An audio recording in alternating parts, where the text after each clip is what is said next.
Benvenuti in questo nuovo contenuto video. Dopo più di un anno di assenza, mi accorgo che molti utenti sono rimasti iscritti non perdendo la fiducia in questo canale e molti altri si sono iscritti valutando che i suoi contenuti sono di particolare interesse.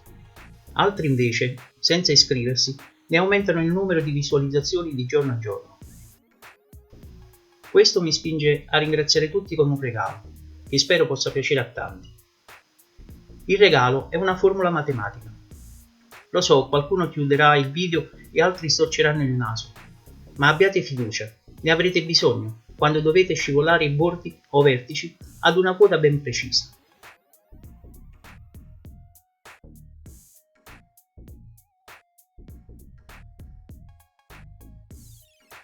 Ma non confondete questa procedura come un semplice spostamento tramite il comando muovo. La soluzione che vi propongo, ovvero di traslare un bordo alla quota desiderata, nasce dall'esigenza di modellazione in cui si ha a che fare con delle strutture rastremate, come coni, piramidi o modelli che ne assumono una forma simile. Facciamo un po' di pulizia e aggiungiamo un oggetto che io ho già preparato per questo esempio. Si tratta di un cubo che ho allungato a piacere.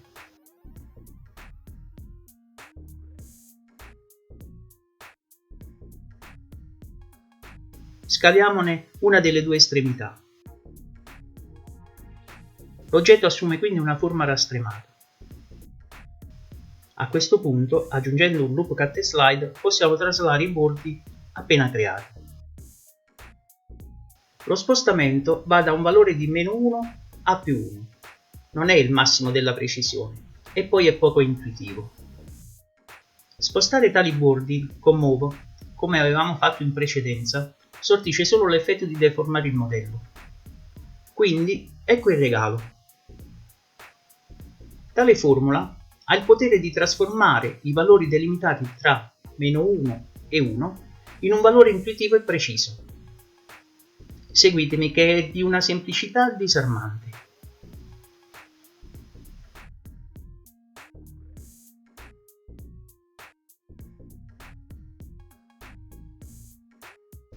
La A è la misura del bordo grande, ovvero quello da tagliare.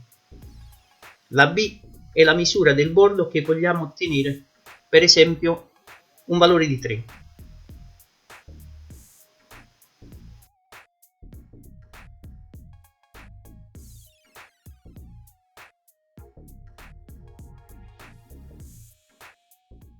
Potete predisporre un foglio di calcolo tipo Excel o usare la calcolatrice. Alla fine del video vi mostro il rimedio da me adottato. Prendete il numero piccolo b, ovvero quello che volete ottenere, in questo esempio il 3. Dividetelo per il valore di a, quello più grande. Il risultato lo moltiplicate per 2 ed infine togliete 1. Otterrete questo valore da inserire nel campo dello slider.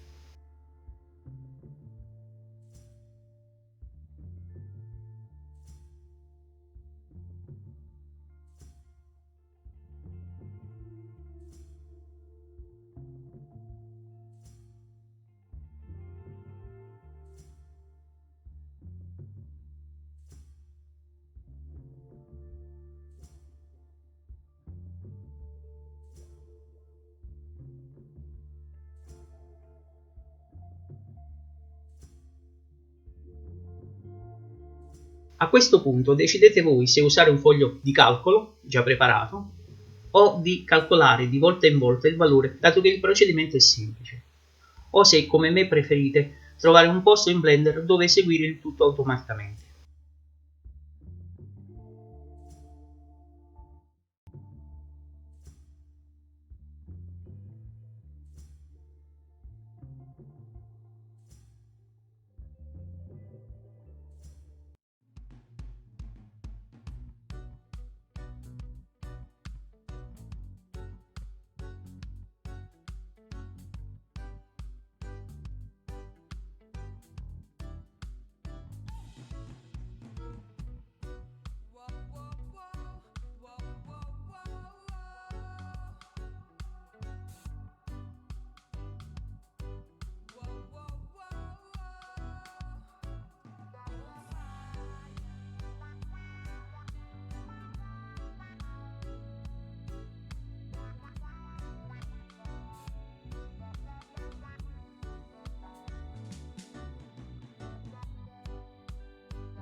Ricordate di cancellare il segno se volete avere il risultato sul lato opposto.